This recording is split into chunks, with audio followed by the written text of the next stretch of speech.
order to cut down flight operations by 50% for the next 8 weeks. The Supreme Court today upheld the Enforcement Directorate's power to arrest in money laundering cases, dealing a big blow to the opposition, which was hoping that the Supreme Court will help curtail the ED's powers. The Enforcement Directorate and the government now feeling vindicated that the agency has been doing no wrong.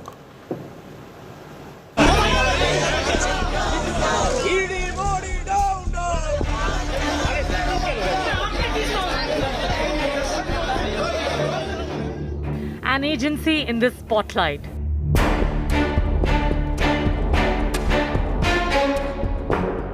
An agency under opposition fire. Hindustan की स्थिति है, police state है, ये तो सच्चाई है। ED इनका बहुत बड़ा डेमोक्रेसी में हथियार हो गया सरकारों को गिराने का। একদিকে ইডি, একদিকে সিবিআই, অন্যদিকে ইনকাম টैक्स, অন্যদিকে जीएसटी। अगर पॉलिटिकल दबाव में अगर हमारे जैसे लोगों पर एक्शन होती है तो उसके लिए मैं तैयार हूँ। मुझे मालूम है ये सब क्यों हो रहा है, ये सब कौन कर रहा है। 242 petitions challenging the sweeping powers of the Enforcement Directorate have failed. On Wednesday, the Supreme Court upheld the ED's authority to investigate, to seize assets and cash, and to make arrests under the Prevention of Money Laundering Act. While the Enforcement Directorate has retained its extensive powers of inquiry, search and seizure and even attachment of assets, the court has noted that there are adequate safeguards in place within the Act itself which must be followed. The bench has also accepted the stringent bail provisions and said that it was within the power of the Parliament to reintroduce those stringent bail conditions. The collective petitions that the Supreme Court heard challenged various aspects of the anti-money laundering legislation, calling them violative of basic principles of law and justice. The petitioners argued that the PMLA lists out no set procedure for summoning and investigating the suspects, no set rule either to serve the suspects with copies of complaints. When arrested, suspects not explain the reason formally. Bail conditions are too stringent, and that statements given to ED investigators during questioning rendered admissible in the court of law. A multidisciplinary organization, the Enforcement Directorate is mandated to carry out investigations under 4 laws dealing with economic crimes. The PMLA, FEMA, FERA included. The Supreme Court stood by the ED's exhaustive jurisdiction, especially under the anti-money laundering law. In its verdict, the country's top court ruled that agencies like the ED, the Serious Fraud Investigation Office, and the Directorate of Revenue Intelligence are not police-bound by the Criminal Procedure Code for arrest. Statements they record during questioning are legally valid.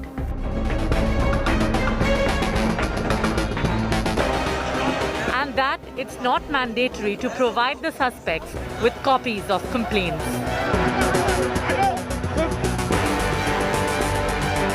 Money laundering being a heinous crime, stringent bail conditions therefore stay well within the state's interests, the court ruled. The Supreme Court may have upheld the powers of the ED in no uncertain terms, but the opposition continues to raise allegations that the agency is being misused to target the opposition by the government. In New Delhi with Nalini Sharma, this is Anisha Mathur for India Today. Meanwhile, Sonia Gandhi was questioned by the Enforcement Directorate for the 3rd day today in the National Herald case. No fresh summons have been issued to her so far. The Congress continues its protest, terming the grilling by the Enforcement Directorate a clear case of political vendetta. Sonia Gandhi, like her son Rahul, has held that the late Congress Neta Motilal Vohra was responsible for all the financial transactions in the National Herald case.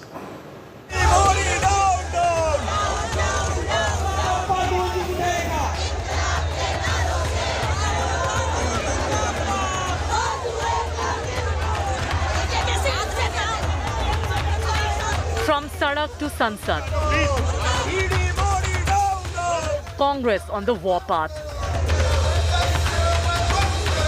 hitting the streets, taking out marches. The Enforcement Directorate questioned Sonia Gandhi for a third day. The questioning in the National Herald case on Wednesday lasted more than 3 hours. While the Congress chief was being grilled by the central agency, the party came out all guns blazing against the ED. Congress MPs once again attempted a protest march from Parliament to the President's house. The police blocked them as they did on Tuesday.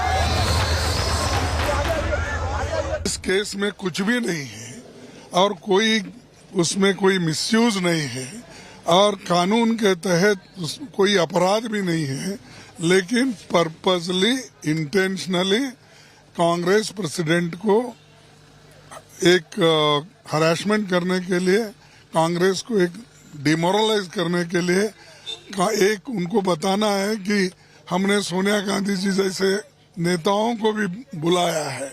वो बीमार हैं, अभी बीमार में से उठी हैं और उनको लगातार 10 घंटे 5 घंटे कल 5 घंटे आज लगातार उनको जिस प्रकार से प्रताड़ित किया जा रहा है, हम इसकी घोर निंदा करते हैं। जिस तरह से ये बदतमीजी राजनेताओं के साथ कर रहे हैं, खासकर सीनियर एमपीज के साथ, महिला एमपीज के साथ, राहुल गांधी जी के साथ, और जिस तरह से सोनिया गांधी जी को बुला के हरास कर रहे हैं, इससे एकदम साफ है कि इनके पास मुद्दों के ऊपर बात करने के लिए कुछ नहीं है।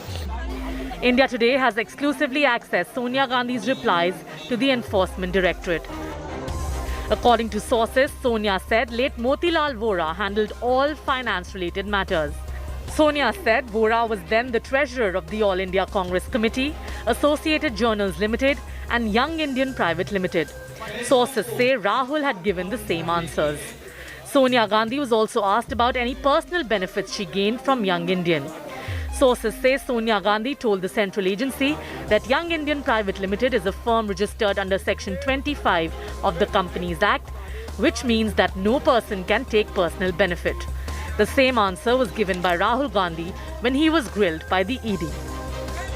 Sonia's third round of grilling came on the day the Supreme Court upheld arrest provisions enjoyed by the ED under the Prevention of Money Laundering Act. With Supriya Bharadwaj in Delhi, Bureau Report, India Today. Has the Supreme Court's judgment in the Enforcement Directorate's case now deflated the opposition's attack that the ED was being misused by the government of the day? Joining me on the Newstrack tonight, representing the ruling Bharatiya Janata Party, its national spokesperson and senior advocate in the Supreme Court, Lalit Modi. Pinky Anand joins us, former additional Solicitor General. We've got Karnal Singh, former head of the Enforcement Directorate. Adil Singh Boparai joins us from the Congress Party, and Sanjay Hegde, senior advocate in the Supreme Court. Adil Singh Boparai, I'll start with you. Given the litany of charges levelled by the opposition, led by the Congress, against the Enforcement Directorate, would you concede that the Supreme Court judgment today has really deflated a lot of the sound and the fury that the opposition was flinging at the government? Now, the ED and the government can just turn around and say, look at what the Supreme Court has said and stay shut. Let the agency do its job. Adil. Well, Mr. Kanwal, firstly, you're conflating multiple issues. The fact that the Enforcement Directorate is selectively leaking investigation details to the media by itself, ipso facto, demonstrates that the objective of the ED is to sully the good name of the Congress. But be that as it may, the viewers and the country are watching. Now, coming to the Supreme Court judgment, the Supreme Court was adjudicating on certain challenges with regard to the amendments of 2018 and 19. We respect the judgment of the Supreme Court. However, we do believe, and we do sincerely believe, that the Supreme Court should have indeed delved into the consistent and the malicious pattern in which the ED has been deployed against opposition leaders. Now, one specific, how is it that the moment the opposition leaders switch their allegiance to the BJP, the ED cases go into the cold storage?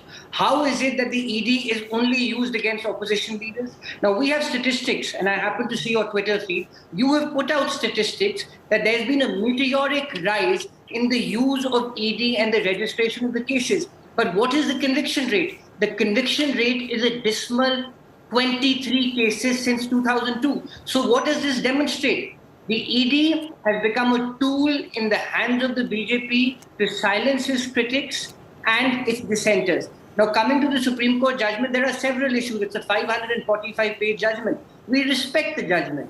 However, we did expect that given that this government is anchored in vendetta, this government is anchored in malicious prosecution, there was a necessity to have safeguards which protects the rights and liberties of individuals. Okay, let Nalin Kohli respond to your many points, starting with selective leaking of investigation details, one-sided attacks on members of the opposition, virtually no one in the BJP or its allies is being probed, and that this is a government and an agency anchored in vendetta. Let's take a first response from Nalin Kohli.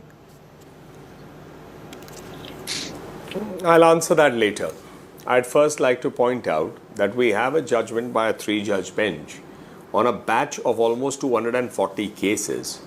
And the Honorable Supreme Court is a court that will adjudicate matters on legal positions in terms of the constitutional validity of any section or act, not based on any political party's desires on what it should adjudicate and how it should adjudicate. So the Congress party is this double-edged thing. We respect it, but they should have seen it. I would respectfully say is an incorrect position in both law and expectation. First things first. The act itself is not a creation of the BJP. The act itself is there to basically check money laundering and to check proceeds of crime. All the things that have been raised today have been put to rest. So I think we should stop the politicization of the Prevention of Money Laundering Act, which is an important act in the fight against black money, slush money and corruption. And the second part of it is that the Congress party or opposition parties should actually answer clearly before maligning both the act as also the agency, that in every case where there has been a raid, is there not prima facie material which reported in the media that shows the existence of black money or proceeds of crime? 20 crore rupees in one case, 21 crore rupees in another case. These are not small sums of money. Sure, but you must respond to Adil's charge that this is selectively being done against members of the opposition. Nobody from the BJP or the allies seem to get raided. Yeah, sure. Yeah, sure, Rahul, but you'll have to give me the courtesy of answering in the manner that I would like to answer. No? Sure. I would build my case as I would prefer to build it, not in the manner in which my Congress colleagues would like me to build it. So, and that was going to be where I was leading it to. So I've lost the flow of it. So I'm going to start exactly where I left.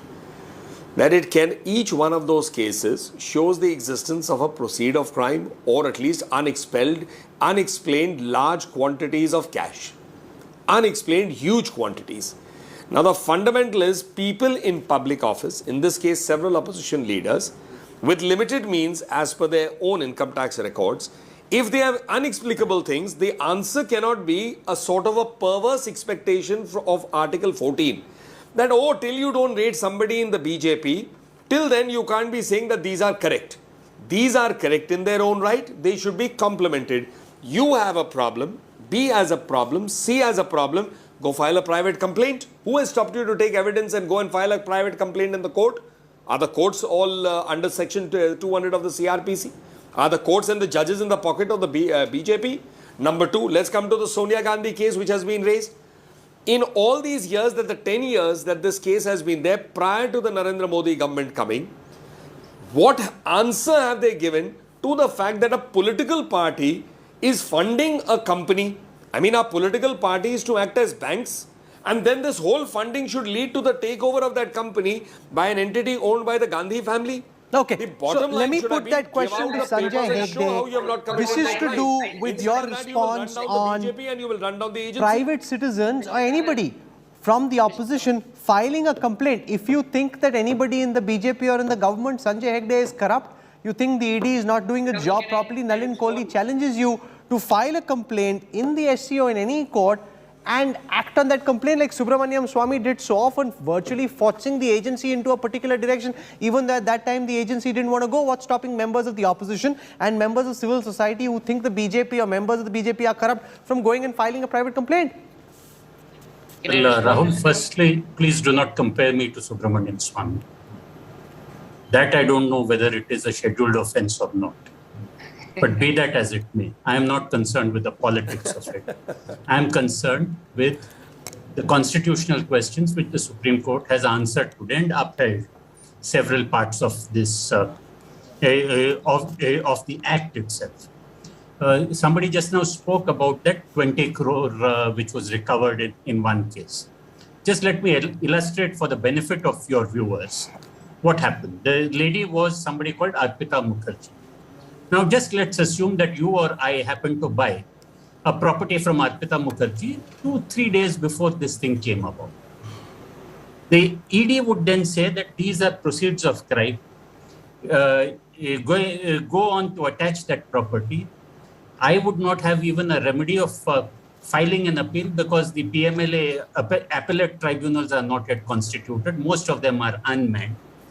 What is essentially happening is that there is a very harsh law which has been today upheld constitutionally by the Supreme Court. Somebody said that the essence of tyranny is the ability to make a harsh law and to use it selectively against your enemies. So you should recollect, your viewers will recollect the recent Maharashtra case where many of the people who went off to Guwahati said, look, we have ED problems and this is one way of doing a Ganga Snan. I would not conflate today's judgment with any of today's politics. Please keep all the politics aside. What today's judgment has done has to make the ED from a clawed tiger to a tiger with fangs and which can be a man-eater at times. I really fear that we are descending into a police state. Okay, let Pinky Anand respond. Man-eating tiger, India descending into a police state, a harsh law being used selectively, and the fact that the number of cases, which used to be about 220 odd in the early 2010, like just few years after that, now has gone up to 1,180. So there's a big jump in the number of cases being filed by the ED. Respond to all of what Sanjay Hegde just said. Pinky Anand.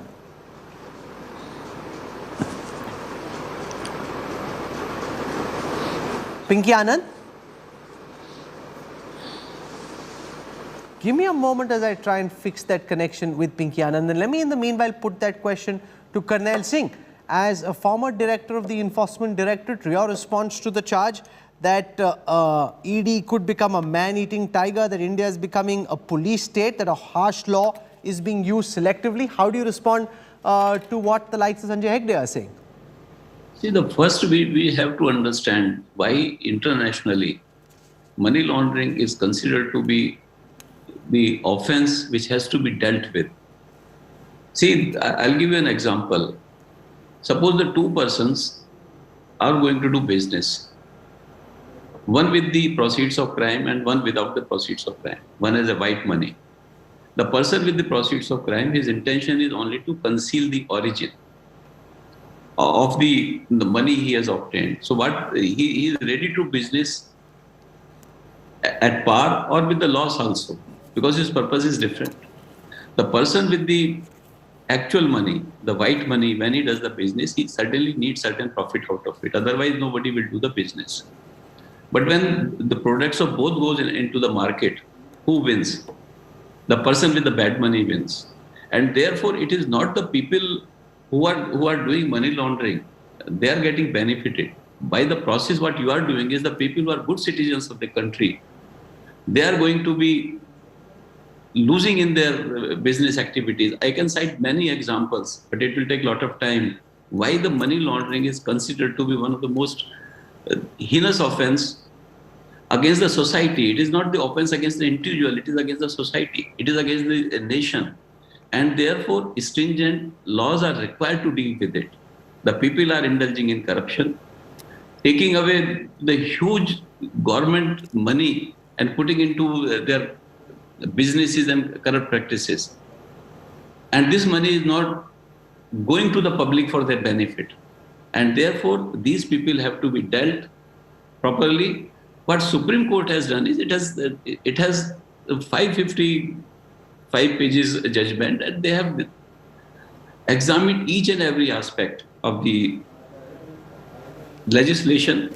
They have gone in depth about all the sections. Section Adil 3, Singh Section Boparai, 50, this is section an important counter that in each instance where the ED has gone in, look at the kind of evidence that has been recovered, the mountain of cash recovered from the likes of Arpita Mukherjee. Cash seems terribly wrong, and so what if she's associated and member of the Trinamool Congress and they seem to have joined flats? Does that not need to be probed? And Nalin's point that if somebody has a case or a complaint as a private citizen, you can file the complaint if you think that the agencies aren't doing their job. What's stopping you or anybody in the Congress from doing that? Kamal Saab, with utmost deference, it is hardly a retort or a counter. It is nobody's case that money laundering should not be investigated. Let me be very clear. It is nobody's case, neither mine, nor Mr. Kohli, nor Mr. Karnal Singh's case. The problem is with malicious and differential application of law. Now, since Mr. Karnal Singh was kind enough to give an example, let me give a counter example. There were ED notices sent to 17 MLAs from the Shiv Sena who owed their allegiance to the Shinde faction. Now that Ghar Wapsi of sorts has happened, and now that they've joined hands with the BJP, will the ED follow through on those 17 ED investigations or 17 notices? Will the ED that's the problem. Nalin Kohli, the fact that 17 MLAs get a notice, they're in the Shiv Sena now and this is the Shinde Sena and they're on your side, then suddenly the government agencies seem to go slow. Take for example what happened in the case of Suvendu Adhikari, that's a CBI case, but while he was being probed in the Narda case, others like Madan Mitra are in jail. Suvendu Adhikari is levelling charges against Mamata Banerjee, accusing her of corruption, whereas he has charges against him which were being probed when he was in the Trinamool, and suddenly nothing seems to be happening now that he's in the BJP and he's your star campaigner and your chief in West Bengal, Nalin Kohli. So ask the ED. I'm not the spokesperson and I'm neither running the ED, but I can certainly as a lawyer make an intelligent guess. It's not very complicated. That in any investigation, it's not going to run on the basis of whether what somebody else wants. It will run on the basis of evidence. There are many cases but if it's the same charge against people like Madan Mitra and Suvendu Adhikari, one person ends up in jail, the other isn't even questioned, and it's the same charge. I have no idea the charge is true or not, but I know that it's the same charge and one got acted against and the other didn't. One is in the BJP, the other isn't. Yeah, so that is also a happy coincidence. So good thing that the person who's corrupt didn't join the BJP. That's your straightforward answer. We are very happy about that. So the man who probably obviously was the kingpin or was acting on it has gone on the other side. So as simple as that. So just because the corrupt person is in jail means that the BJP is at fault. That would be an ingenuous argument. Can Nalin and the BJP get away by calling this a happy coincidence? Why should I not call it a happy coincidence? Why shouldn't I call it a happy coincidence? I'll give you a counter argument. Sanjay Hegde, please. Sanjay, if everybody speaks together, this is then democracy. One second, I can't have everyone speaking together. Nalin Kohli, you've just spoken, you made a point. Let Sanjay Hegde respond. I'll come back to you for a counter. Sanjay. No, 1 minute, let me finish my other point. Yes. And I'll give you another example so that it's clear. Over the last 3 days, people are saying Dr. Hemanto Biswa Sarma, the BJP used to attack him. It used to raise questions about his one scam. And the BJP, the minute he joined, it's over. Why don't people go and do their homework? He got exonerated by a court taking on the BJP. When he's exonerated, comes to the party separately, then people don't do their homework and start making an allegation. That's why I use the words very carefully. People should do their homework before they start making wild allegations. Okay, Sanjay Hegde. Well, my response would be that classic James Bond line. The first time can be happenstance. The second time can be coincidence. The third time is definitely enemy action. You have seen the ED in place after place continually taking its targets. I am not concerned. Please get every politician, and the next time the other lot comes in, they'll go after the other set, and it will make a lot of work for lawyers. I'm very happy with that. What I am, however, concerned is with the ordinary citizen who, it was not a BJP politician or a Congress politician who went to the challenge the constitutionality before the Supreme Court. These were ordinary citizens who had explanations and who had doubts about the law and the constitutionality of the manner that it was being operated, who went to the court. And in many, and all those avenues have been shut down today by the court. What I really fear is not these showpiece investigations. That both sides are powerful enough, they will shout on television studios, they will fight in the streets. I'm speaking of, like I gave you that example, forget the TMC people.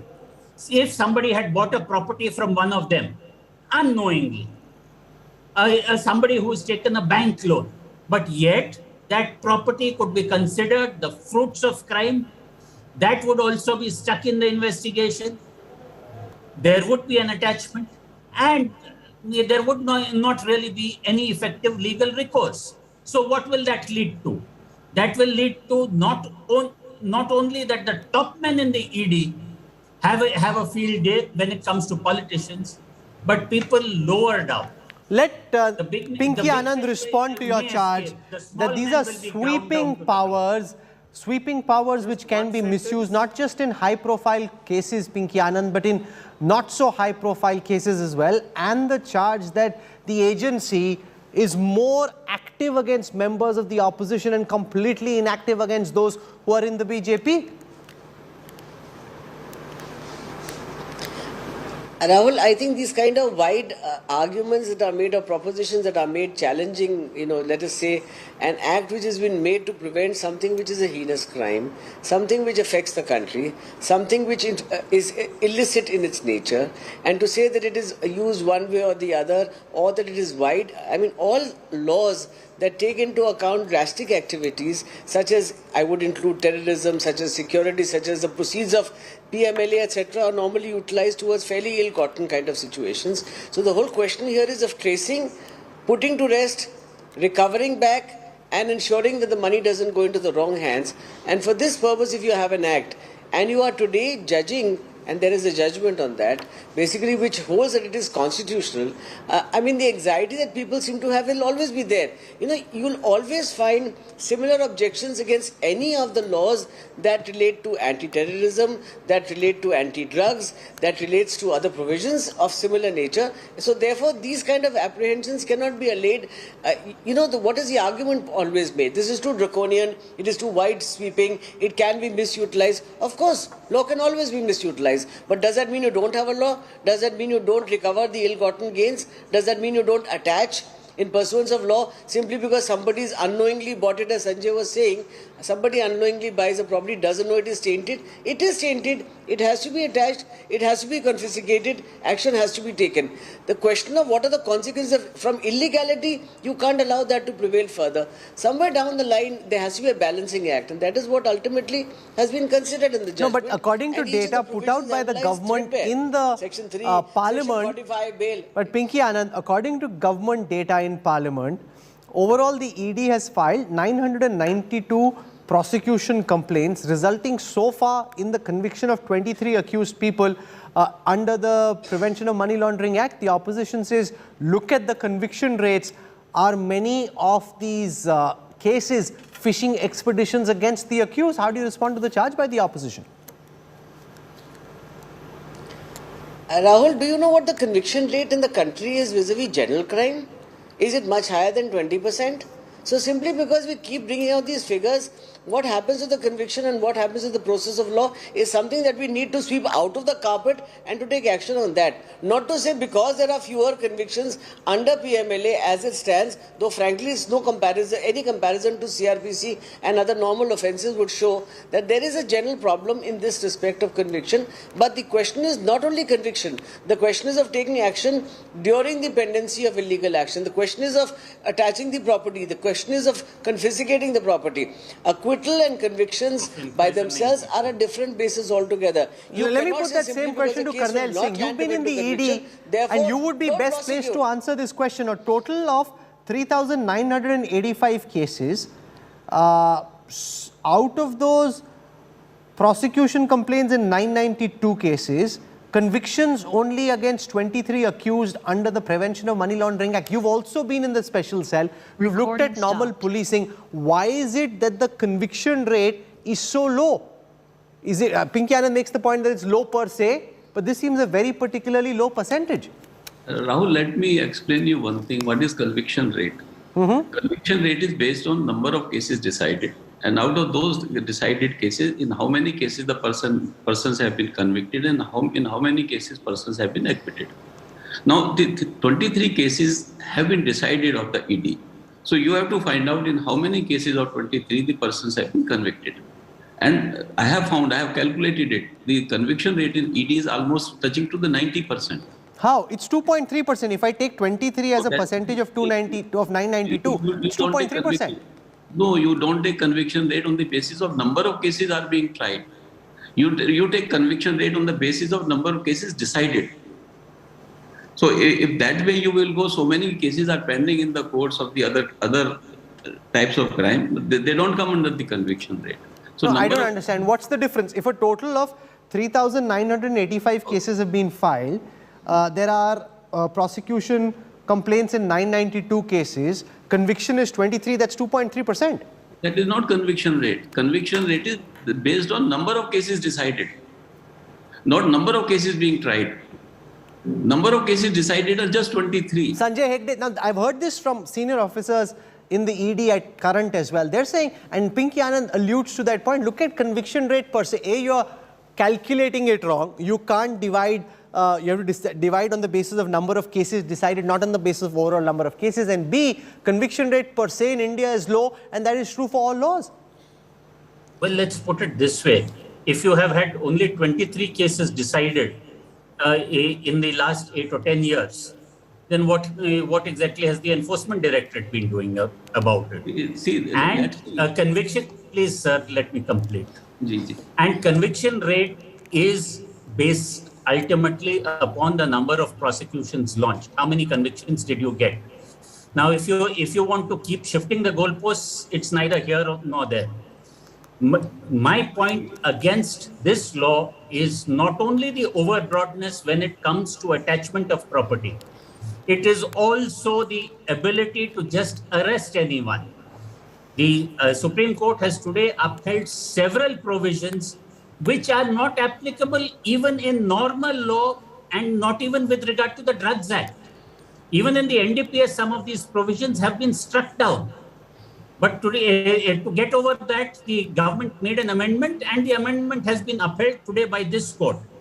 I would really sincerely think that this is a judgment which at some future date will be reviewed by the same court. No, but the fact, Adil Singh Boparai, is a lot of these changes which the Congress is now complaining about were actually introduced by then Finance Minister P. Chidambaram, who made the law much more stringent than it was. Now, Chidambaram himself, his family and others in the Congress are bearing the brunt of it. You're the ones who made these changes. Well, that's not correct, Mr. Kanwal. The mantra of this government is that you show me the face and I will show you the rule. I'm again reiterating. You show me the face and I will show you the rule. Now, more stringent the law, the greater is the need of necessary safeguards. Now, let me just delve into what the Supreme Court has said.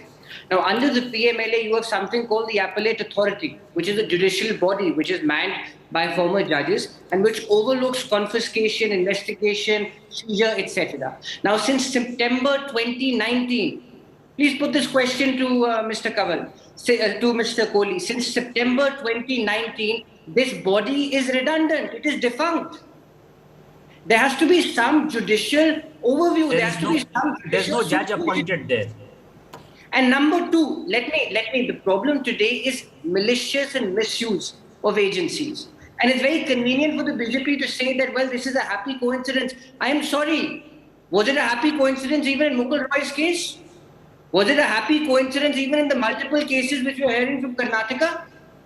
Now, let's take Mukul Roy's case, Nalin Kohli, as an example. When he was in the Trinamool, your former colleague as a spokesperson and now UP Minister Siddharth Nath Singh used to say, Bhag Mukul Bhag, CBI aati. This is when he was in charge of West Bengal. Then he joined the BJP. Suddenly nothing happened against him. All this while, no real action in any real sense against Mukul Roy. Now Mukul Roy may be switching over. He's announced that he's switching over. It's not happened technically, but essentially he's coming back to the Trinamool. Now again there are demands being made of action being taken against him. Adil Singh Boparai says, show me the person, I'll show you the rule. Yeah, so let's answer the charge. The charge is that the Congress party is faced with an identity and a serious problem. Their Shakti Peeth is the Nehru Gandhi family, which has no answers for the AGL case and the National Herald case in which they are out on bail, which precedes the formation of the BJP government. Till date, there is not a credible answer. There is everything under the sun and everything possible under the sun except a straight answer. If there is no crime, you have a straight answer, direct to the facts. These are the facts, this is my answer, these are the documents, the matter closes. You put it out in the media, you do a press conference, you show it and you close the matter. Instead of that, you have a jalebi answer. इधर से ले जाओ, उधर से ले जाओ, उस पे सवाल उठा दो, इस पे सवाल उठा दो, बीजेपी की credibility पे करो. How does that remove the fact that there is corruption or at least perceived corruption on which there is no answer by the Nehru Gandhi family? That is the problem. So you start then creating a counter narrative to say, oh, the BJP, under the BJP, the ED does that. Then when you show 10 examples that 20 crores is found, then you say, no, but what about in this case when he was first here? Stop changing the rules of the game. Answer the basic problem that you are, or the Congress party, is anguished. They have no credible answer to the Nehru Gandhi problem in the... Now here is the problem. Adil Singh Boparai... Now let's come to Sanjay Hegde ji. Yes. Sanjay Hegde ji, 1 minute. I have a let Nalin complete. To Mr. Sanjay Hegde. Let Nalin Mr. complete. Sanjay Hegde, 1 minute, let me complete. Mr. Sanjay Hegde, as a colleague of mine in the court, comes up with another ingenuous argument. In the batch of 240 cases, he says they are ordinary people. Now, Karti Chidambaram is one of the people who agitated this case forcefully. Since when he is ordinary? So, Mr. Sanjay Hegde can build a case to put it as if he is not. He has equal political leanings as I do. He may not be formally in a party. He is entitled to, and that has to be respected. There is no problem. He doesn't have to be a supporter of me or my party. He can be a supporter of someone else. But the end of the day is, in a judgment, after 500 pages is written, the politicization of the act has to stop.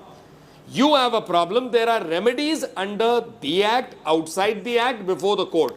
But you can't run down the act, its purpose, and the functioning of the agency because it doesn't suit an argument. Okay, I'm out of time. Sanjay Hegde has his finger up. It was also a direct charge at him, so I'll let him respond and then go around and wrap up. No, let me answer one thing about my political leanings. I don't lean in favor of any party, but I certainly lean away from the ruling party.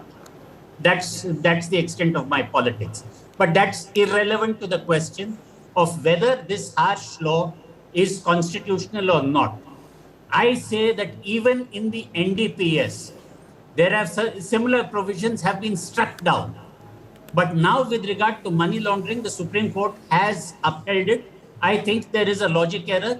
And I do think that this is a judgment which will go down as badly as the 1976 judgment of ADM Jabalpur, which got overturned by its own children. Okay, Adil, very quickly. Mr. Kanwal, the BJP has weaponized the enforcement directive. I need to get up. I think this is the bitter fact which the BJP cannot run away from. And let me respond. Why is the appellate authority under the PMLA still vacant for over 2 years? Isn't that a necessary safeguard? Isn't that a supervisory mechanism to oversee how the ED is functioning? And the Supreme Court has categorically lamented. They have urged the executive to fill up these vacancies. So this demonstrates how the... Let Pinky Anand respond as we wrap up. The appellate tribunal under PMLA lying unmanned for more than 2 years, showing that there is now no supervision. Yes, go ahead, Pinky Anand. To my guests. With due respect to my other colleagues. Sorry, Rahul. Yes, Pinky Rahul, Rahul, with due respect to everything, the position is if there are vacancies, if they haven't been filled in, doesn't mean the remedy is not there. One. Secondly, it should be filled up, that's another matter. Thirdly, you have the court available, that's why you are here before the Supreme Court today. And the Supreme Court ultimately upholds a law which is meant to guide the due process of life for ordinary citizens in the country. And then we have a grievance. So there's no point in crying wolf at every time. Whenever laws come around which protect integrity, security, and nation's money and assets and all kinds of proceeds of crime which are otherwise being taken away, I think this kind of parent argument comes. But the question is, has it been held? Is it constitutional? It has been. Okay, we've had some very fine quality arguments on both sides of this divide. Sanjay Hegde saying it's good that there are more cases, it's good for the legal community, but it's also problematic for those against whom these cases are being filed. You've heard opinions on both sides. As always, I leave it to you, our viewers, to decide who you think carried the day. We don't play judge and jury. We leave it to you to decide in the People's Court who you think had the more compelling argument. I'm slipping into a break. When I come back, BJP Yuva Morcha leader butchered by bike-borne assailants in Karnataka's Bellary. Local workers accuse the party leadership of inaction. Details coming up on the other side.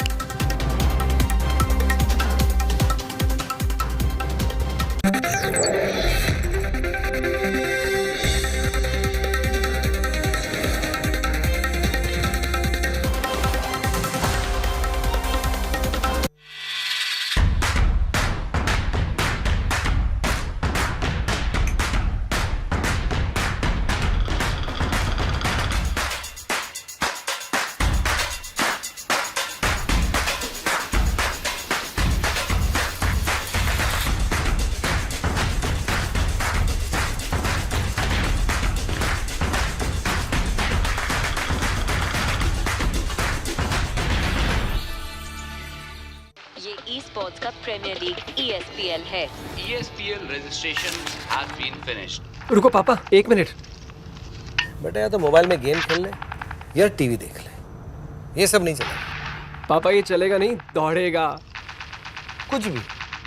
कुछ भी नहीं पापा।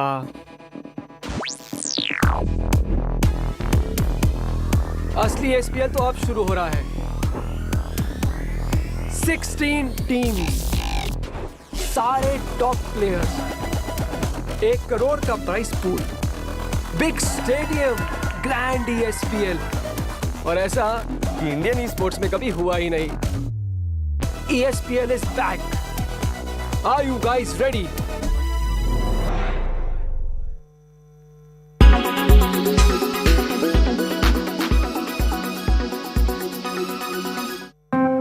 With the very announcement of his relationship status, he broke the internet. Lalit Modi is a well-known businessman and best known as the father of IPL.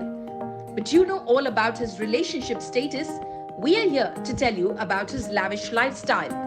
Modi's net worth is $570 million. From fashion to Pan Bilas Pan Masala, Lalit Modi has a widespread business. He lives in a 5-story mansion in London.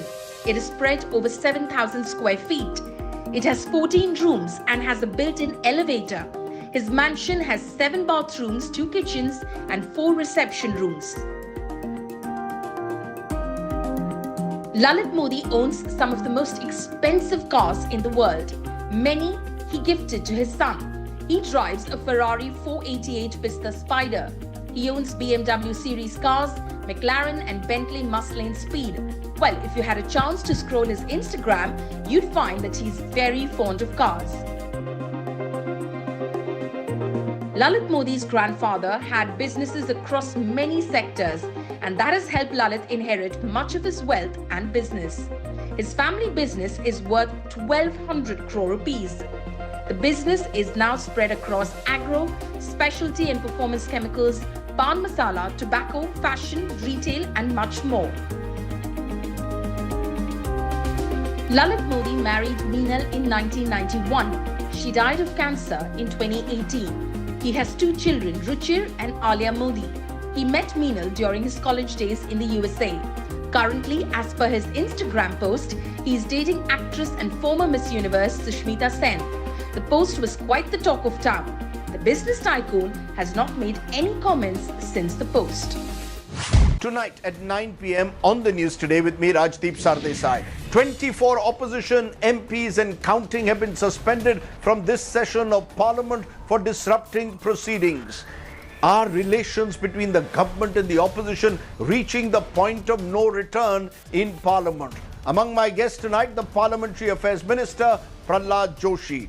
Also, the Supreme Court rules on the constitutionality of the Contentious Prevention of Money Laundering Act. What does that mean for the future of the Enforcement Directorate probes, especially into VVIP politicians? All that and much more on the news today.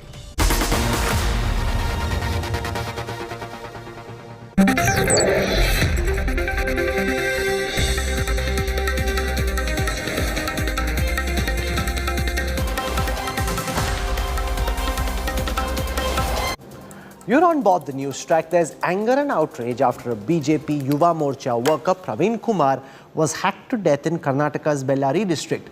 Local party workers blocked senior BJP netas and staged a protest against the killing. It has now emerged that Praveen had shared a Facebook post in support of Kanhaiya Lal, who was beheaded in Udaipur for backing Nupur Sharma.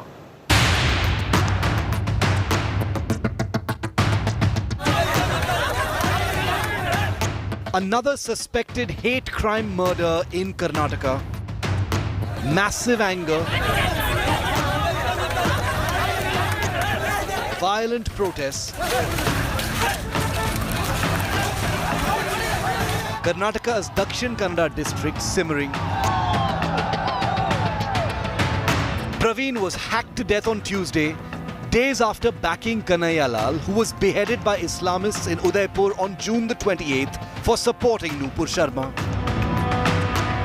Praveen was silenced a month after he raised his voice against the Sartan Se Juda murder.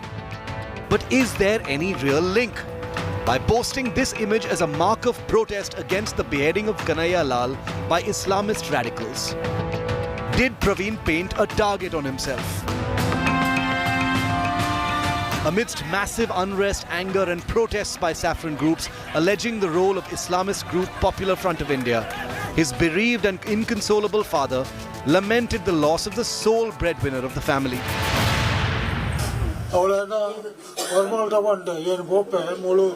ಅಲ್ಲ ಮಾಮಿ ಮುಳು ಒತ್ತಿ ಉಳ್ಳೈನ ಈ ಬೆಕ್ಕ ಬರೋಡು ಅಪ್ಪ ಏನಲ್ಲ ಬರೆಯವಾಣು ಪಂಟೇರ ಎಲ್ಲ ಪೋಪನಾಳು ಪಂಡೇನು ಮುಖ ಮಗಕ್ಕೆ ಜಮಾತಿ phone ಅಲ್ತಳಿ ಅಪ್ಪ ಏನು ಭಟ್ಪಮ್ಮ ಏನು ಏನು ಬತ್ತರ್ಕ ಏನು ಪೋಪುಲ್ಲ ಪೋಪು ಜನ ಫಣಪೆಂದು ಫಂಡದು ಕೂತಿ. Protesters have gathered in large numbers. They have surrounded BJP leaders Lalit Patil and Sunil Kumar, who have come here to visit the family. The protesters are raising slogans against the BJP government and the leaders who did not show up earlier as expected.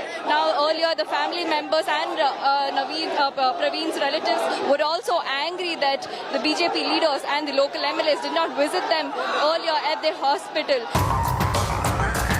Chief Minister of Karnataka Basavaraj Bommai has condemned the barbaric killing and promised justice as angry BJP workers have taken to the streets, venting anger at top BJP netas. How's the investigation? Police is already strong in action. SP is also there in the spot, and they have been constantly in touch with Kasaragod SP because it's a border. The way it has been done, it shows a very, very pre-planned and organized thing. We have taken it very seriously. हमारा सिद्धांत सारे राज्य में देश में हिंदुत्ववाद ज्यादा हो रहा है, इसलिए ये मर्डर वाला भी ऐसा काम कर रहा है. इसलिए हमारा हिंदू कार्यकर्ताओं को भी मैं कुछ बोलना चाहता हूँ. इसके बारे में हमारा सिद्धांत के लिए थोड़ा हम क्या क्या करना है और हमारा संगठन और भी मजबूत करना है. While Congress netas blamed the BJP, the Saffron Party said that bigoted forces backed by the Congress got the BJP youth killed. It has been a continuous spree of such killings.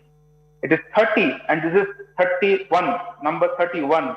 And till date, in spite of the government being ruled by the BJP in the state and in the center, not a single case has reached its logical end. PFI और SDPI को जो बढ़ावा दिया है वो उधर केरल में और इधर भी कर्नाटक में भी कांग्रेस पार्टी उसको बढ़ावा दे रहे हैं। उनके खिलाफ जो कुछ भी केसेस था सिद्धरामैया ने इनको विथड्रॉ किया था।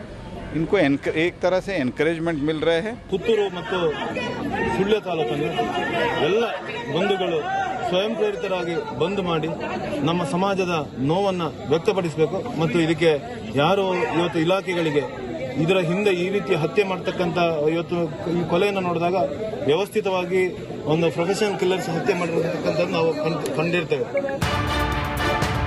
Praveen was hacked to death by 3 killers on a bike with a Kerala license plate. The bike was later abandoned. The Karnataka police has now sent a special police team to Kerala to probe the PFI link and hunt for the murderers. With Priyanka Rudrappa in Dakshin Kannada district of Karnataka, Bureau Report, India Today. This is where I wrap up the Newstrack tonight. For your time and your trust, thank you very much. I look forward to seeing you 8 p.m. tomorrow evening. Till then, from all of us here, goodbye, good night.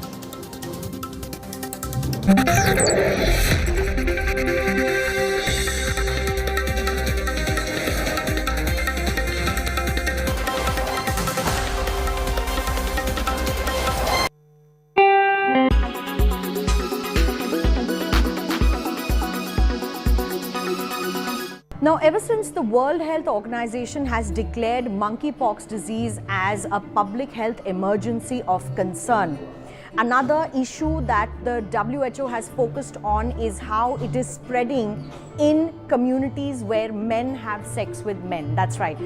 The LGBTQ community has been targeted as a high-risk community where the monkeypox infection is currently spreading.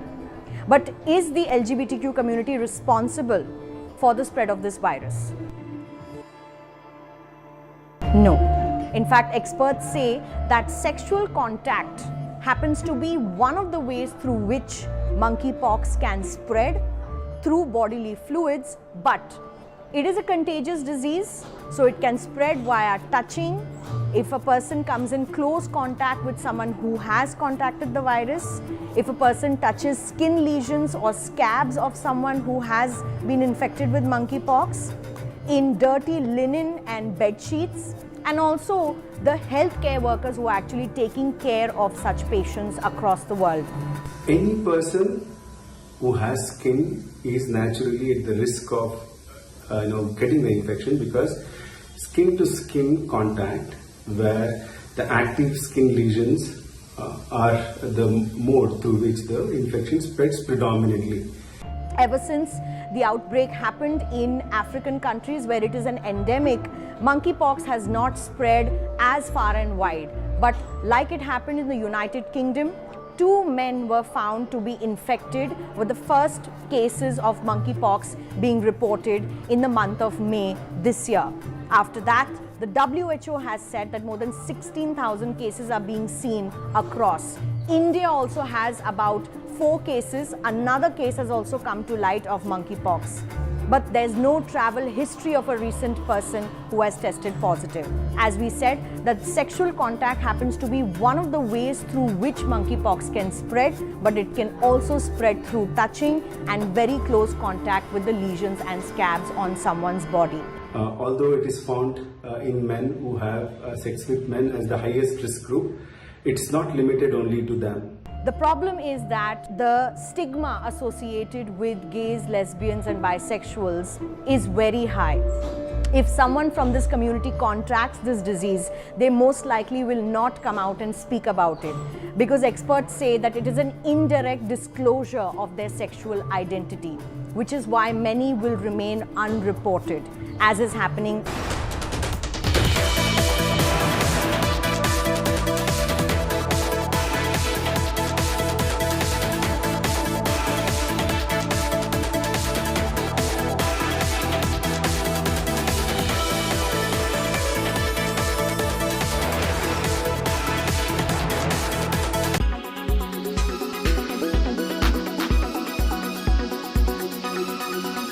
I have a quick game to play with you all that's called Never Have I Ever, but आप वो जो mask पहन के और निकाल के. तो if you have done it, you'll wear the mask. If you haven't, Okay, so if you've done it, we wear it. If you've not, okay. So we keep it off. Okay. okay. So quickly, never have I ever with the team. Never have I ever played a villain in someone else's love story. So if we have, then we wear it. If we haven't, we don't. Don't wear it. But what if I believe I was the hero of that? You can wear Which you it. most probably did. Yeah. So you can. I mean, what is the... What? No, not in No. Not, I don't think so, no. Okay, all right. Never have I ever missed a flight. I mean, I don't want to jinx it. No? I've never missed it. Wow. Ovari. Okay. Never have I ever gotten lost in a foreign country. Well, that we all do. Ooh, okay. जब तक Google नहीं था, Google बाबा नहीं था हमारी life में. Okay. उसके साथ भी लॉस होता है. You get lost, yeah, पर वो actually. थोड़ा 200 मीटर तक ही होता है. You can manage the one wrong turn. You can manage. Right. Never have I ever crashed a wedding. No, I've never crashed a wedding. No. Wow, I wish I did. But like, Okay. Never have I I. haven't. I would have thought you would have. No. Never have I ever snooped through someone else's stuff. Snoop through somebody else. Yeah, that's So many friends and all. Yeah. Okay. Never have I ever deleted a post on social media because it didn't get enough likes. No, I deleted it because of a very weird caption that I didn't realize it was. So, yes. I've deleted stuff because I have this OCD about वो अगर अच्छा नहीं लगता तो मैं delete. Like visually when you see Instagram sometimes वो sir cut गया या कुछ हो गया तो फिर मैं delete कर देता हूँ. हाँ फिर मैं. So आप पहन लो mask. ठीक है. So last question. Never have I ever left someone on red. मतलब पढ़ के छोड़ दिया. अच्छा. I do this all the time by mistake. Okay. I'm very bad with my I'm very. कोई होता है ना दिमाग में आंसर दे देते हैं और टाइप करके. I'm very prompt with my cellular, but only during marketing I've realized what happens is you feel you read a message and you're about to, and then you're doing an interview or you're going some, and you forget that you've typed it but not replied it. But I intentionally have never done it. तो उसके लिए mask पहने नहीं पहने. Because वो सिर्फ हर 10-15 दिन में हर पिक्चर के लिए होता है वरना नॉर्मल जिंदगी में नहीं होता.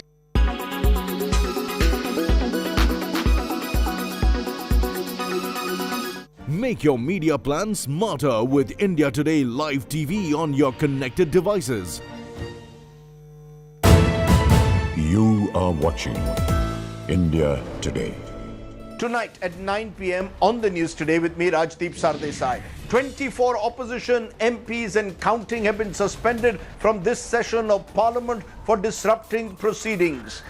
Are relations between the government and the opposition reaching the point of no return in Parliament? Among my guests tonight, the Parliamentary Affairs Minister, Prahlad Joshi. Also, the Supreme Court rules on the constitutionality